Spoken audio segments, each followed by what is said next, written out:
चलिए शुरुआत करते हैं एक ऐसी कहानी से जो इरादे की मजबूती दिखाती है।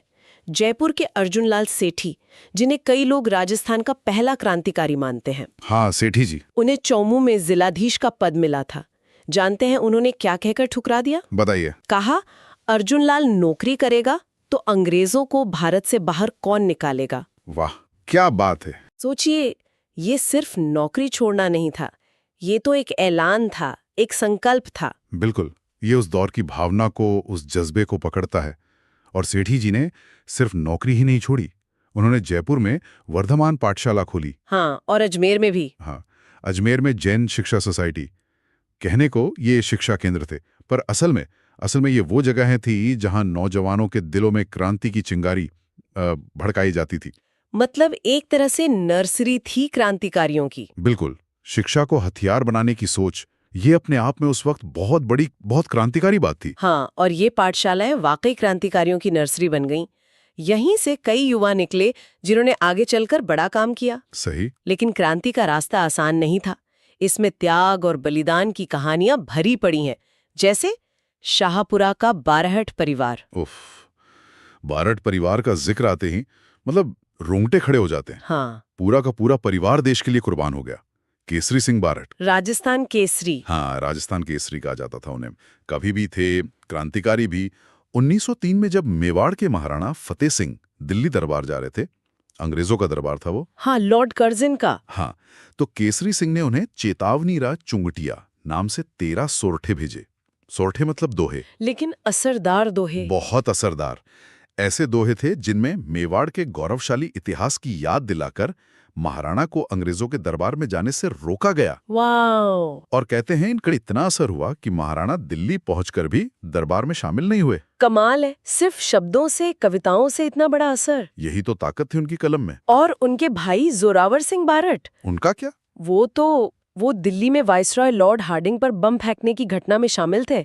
और फिर जिंदगी भर अंग्रेजों के हाथ नहीं आए, भेस बदल के घूमते रहे। पूरी जिंदगी फरार रहे। हाँ, पूरी जिंदगी। उनकी याद में आज भी शाहपुरा में 23 दिसंबर को शहीद दिवस मनाया जाता है। और फिर केसरी सिंह के बेटे प्रताप सिंह बारहट। प्रताप सिंह शायद राजस्थान के सबसे कम उम्र के शहीदों में से। एग्जैक्टली। बहुत छोटी उम्र थी उनकी। हाँ। बरेली जेल में उन पर बहुत जुल्म हुआ। अंग्रेज अफसर था एक, चार्ल्स क्लीवलैंड। उसने सोचा कि माँ का वास्ता देकर इस नौजवान से राज उगलवा लेंगे। अच्छा। उसने कहा, तुम्हारी माँ तुम्हारे लिए बहुत रोती है। जानते हैं प्रताप ने क्या जवाब दिया?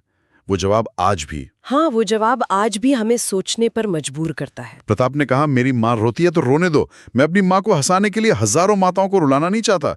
अगर मैंने दिल का भेद खोल दिया तो ये मेरी असली मौत होगी और मेरी माँ पर हमेशा के लिए कलंक लग जाएगा। ओह, इतनी कम उम्र में वो देश के लिए इतना बड़ा जज्बा। सोचिए। और वो जेल की यातनाएं सहते हुए शहीद हो गए। इस परिवार का बलिदान वाकई असाधारण है। पिता, चाचा, बेटा, सबने देश के लिए जान दे दी। जी। ये कहानियां हमें बताती हैं कि आज़ादी की लड़ाई सिर्फ राजनीतिक नहीं थी, ये व्यक्तिगत स्तर पर गहरे त्याग की कहानी भी थी। बिल्कुल सही कहा। और ये त्याग सिर्फ क्रांतिकारियों तक ही सीमित नहीं था। राजस्थान में गांधी जी के विचारों का भी गहरा असर हुआ, बहुत गहरा। हाँ, कई नेताओं ने अहिंसा और समाज सुधार का रास्ता अपनाया। बिल्कुल। जैसे भोगीलाल पांड्या, उन्हें वागड़ का गांधी कहा जाता है। हाँ, पांड्या जी डूंगरपुर के रहने वाले थे। और उन्होंने वागड़ यानी डूंगरपुर बांसवाड़ा का जो आदिवासी इलाका है, वहाँ शिक्षा और हरिजन सेवा का जबरदस्त काम किया। हाँ, बहुत काम किया। वागड़ सेवा मंदिर, हरिजन सेवा समिति जैसे संगठन खड़े किए उन्होंने। ये वागड़ का गांधी उपाधि, ये बहुत कुछ कहती है ना? हाँ, ये दिखाती है कि कैसे गांधी जी के राष्ट्रीय विचार स्थानीय जरूरतों के हिसाब से ढले। पांड्या जी ने गांधीवादी सिद्धांतों को आदिवासियों और दलितों के बीच जिंदा किया, उनके जीवन में बदलाव लाने की कोशिश की। ये संगठन सिर्फ कागज पर नहीं थे, ये जमीन पर काम कर रहे थे। बिल्कुल। और एक और बड़ा नाम है जमनालाल बजाज का। हाँ, बजाज जी सीकर के थे, बड़े उद्योगपति थे, लेकिन सब कुछ देश के लिए लगा दिया। गांधी जी उन्हें अपने 5वें बेटे की तरह मानते थे। सही। उन्हें 2 और उपाधियां मिली थी, गुलाम नंबर 4 और राजस्थान का भामाशाह। गुलाम नंबर 4, ये सुनने में थोड़ा अजीब लगता है ना? हाँ, पहली बार सुने तो लगता है, लेकिन ये उनकी विनम्रता दिखाता है। वो कहते थे कि मैं पहला गुलाम भारत माता का, दूसरा देशी राजाओं का, तीसरा सीकर का और चौथा तब जाके अपना खुद का हूं। अच्छा, ये मतलब था इसका। हाँ, और राजस्थान का भामाशाह इसलिए क्योंकि उन्होंने स्वतंत्रता आंदोलन में दिल खोलकर आर्थिक मदद दी, जैसे कभी भामाशाह ने महाराणा प्रताप की मदद की थी। सही। उन्होंने अंग्रेजों की दी राय बहादुर की उपाधि भी लौटा दी थी असहयोग आंदोलन के समय। हाँ, ये भी एक बड़ा कदम था। ये सिर्फ उपाधि लौटाना नहीं था, ये अंग्रेजी सत्ता को सीधी चुनौती थी उस वक्त। सही कहा।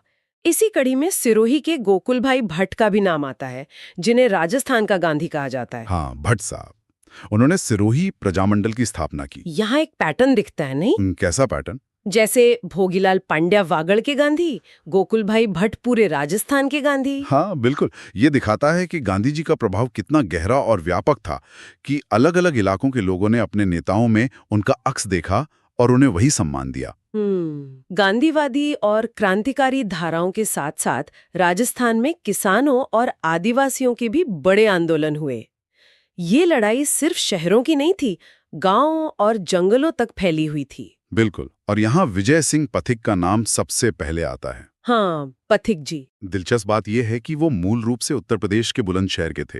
असली नाम भूप सिंह गुर्जर था। अच्छा, ये मुझे नहीं पता था। हाँ, लेकिन राजस्थान उनकी कर्मभूमि बना। उन्हें भारत में किसान आंदोलनों का जनक माना जाता है। उन्होंने बिजोलिया किसान आंदोलन का नेतृत्व किया, जो शायद भारत का सबसे लंबा चलने वाला अहिंसक किसान आंदोलन था। बिल्कुल, सबसे लंबा। सोचिए, लगभग 44 साल। 44 साल। और सिर्फ बिजोलिया ही नहीं, बेंगू किसान आंदोलन में भी उनकी अहम भूमिका थी। हाँ, बेंगू में भी। उन्होंने किसानों की आवाज उठाने के लिए राजस्थान केसरी, नवीन राजस्थान, तरुण राजस्थान जैसे अखबार भी निकाले। ये अखबार बहुत महत्वपूर्ण थे ना? बहुत ज्यादा। पथिक जी की रणनीति कमाल की थी। उन्होंने स्थानीय किसान समस्या को राष्ट्रीय मुद्दा बना दिया। उनके अखबार सिर्फ खबरें नहीं छापते थे, वे किसानों को संगठित करते थे, उनमें चेतना जगाते थे। बिजोलिया आंदोलन की सफलता ने साबित किया कि अहिंसक तरीके से भी बड़ी लड़ाइयां जीती जा सकती हैं। किसानों की तरह ही राजस्थान के आदिवासी भी अपने हकों के लिए लड़े। मोतीलाल तेजावत का नाम यहाँ बहुत अहम है। हाँ, तेजावत जी उदयपुर के कोलियारी गांव के थे। और भील आदिवासियों के बीच उन्हें आदिवासियों का मसीहा या प्यार से बाऊजी कहा जाता था। बिल्कुल। बाऊजी तेजावत जी ने एक ही आंदोलन चलाया, एक ही यानी एकता। उन्होंने भीलों को अंग्रेजी हुकूमत और स्थानीय जागीरदारों के शोषण के खिलाफ एकजुट किया। उनकी वो 21 मांगों वाली मेवाड़ पुकार बहुत प्रसिद्ध हुई थी ना? हाँ, मेवाड़ पुकार। वो एक पर्चा था जिसमें 21 मांगे थी। ये बहुत मशहूर हुआ। ये आदिवासियों के आत्मसम्मान और उनके अधिकारों की लड़ाई का प्रतीक बन गया। उन्होंने वनवासी संघ भी बनाया। और एक और नाम जो आदिवासी चेतना से जुड़ा है वो है गोविंदगिरी का। हाँ, गुरु गोविंदगिरी डूंगरपुर के थे। उन्होंने भी भीलों में समाज सुधार का काम किया और उन्होंने तो बहुत पहले 1883 में ही संप सभा बना ली थी। हाँ, संप सभा। संप सभा यानी एकता और भाईचारे का संगठन। लेकिन गोविंदगिरी और संप सभा के साथ एक बहुत दुखद घटना जुड़ी है, मानगढ़ हत्याकांड। हाँ, मानगढ़ 1913 में बांसवाड़ा की मानगढ़ पहाड़ी पर संप सभा का सालाना जलसा हो रहा था। हजारों भील शांति से इकट्ठे हुए थे। और फिर? लेकिन अंग्रेजी और रियासती फौजों ने उन्हें घेरकर गोलियां चला दी। अंधाधुंध फायरिंग, सैकड़ों लोग मारे गए। इसे वागड़ का जलियांवाला बाग कहा जाता है। हाँ, कहते हैं। हालांकि ये जलियांवाला बाग से भी पहले हुआ था। ये बहुत दर्दनाक है और मानगढ़ की कहानी उतनी ज्यादा लोगों तक नहीं पहुंची जितनी जलियांवाला बाग की। यही तो बात है। ये दिखाता है कि आदिवासी समाज का संघर्ष और उन पर हुए अत्याचार कितने भीषण थे। उनकी कहानियां अक्सर दब जाती हैं। बिल्कुल। और इन जन आंदोलनों के साथ ही राजस्थान की रियासतों में राजनीतिक चेतना जगाने और जिम्मेदार सरकार की मांग करने के लिए प्रजामंडल आंदोलन भी चल रहे थे। हाँ, प्रजामंडल आंदोलन मतलब रियासतों के अंदर ही जनता के हक के लिए बने संगठन। हाँ, और इसमें माणिक्यलाल वर्मा का बड़ा योगदान था। वर्मा जी वो खुद बिजौलिया के थे। हाँ, और किसान आंदोलन से गहरे जुड़े थे। हाँ। उनका लिखा पंछीड़ा गीत तो पंछीड़ा वो तो आंदोलनकारियों का जैसे राष्ट्रगान बन गया था उस इलाके में। हाँ, उन्होंने मेवाड़ का वर्तमान शासन नाम से किताब भी लिखी जिसमें रियासत की कमियों को उजागर किया।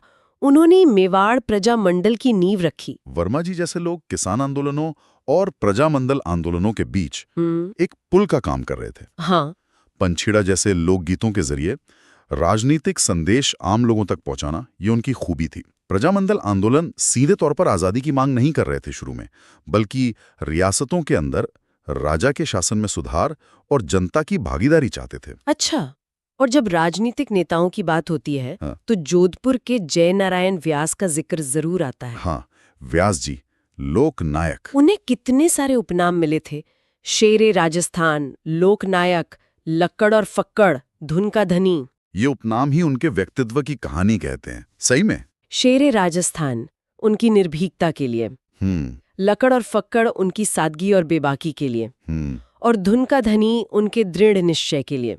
वो राजस्थान के एकमात्र मुख्यमंत्री रहे जो मनोनीत भी हुए और बाद में चुनाव जीतकर निर्वाचित भी। अच्छा, ये दिलचस्प बात है। हाँ, ये दिखाता है कि राजस्थान बनने के शुरुआती दौर में उनकी कितनी अहमियत थी। उन्होंने मारवाड़ हितकारिणी सभा बनाई और सबसे खास बात, राजस्थानी भाषा में पहला राजनीतिक अखबार निकाला, आंगी बाण। आंगी बाण। आंगी बाण मतलब आग की चिंगारी या तीर। सोचिए, अपनी भाषा में राजनीति की बात करना उस वक्त कितना जरूरी रहा होगा। बिल्कुल, आंगी बाण निकालना सिर्फ पत्रकारिता नहीं थी, ये भाषाई और सांस्कृतिक पहचान को भी मजबूत करना था। व्यास जी का काम दिखाता है कि स्वतंत्रता सेनानी सिर्फ राजनीतिक आजादी नहीं बल्कि सामाजिक और सांस्कृतिक चेतना के लिए भी लड़ रहे थे।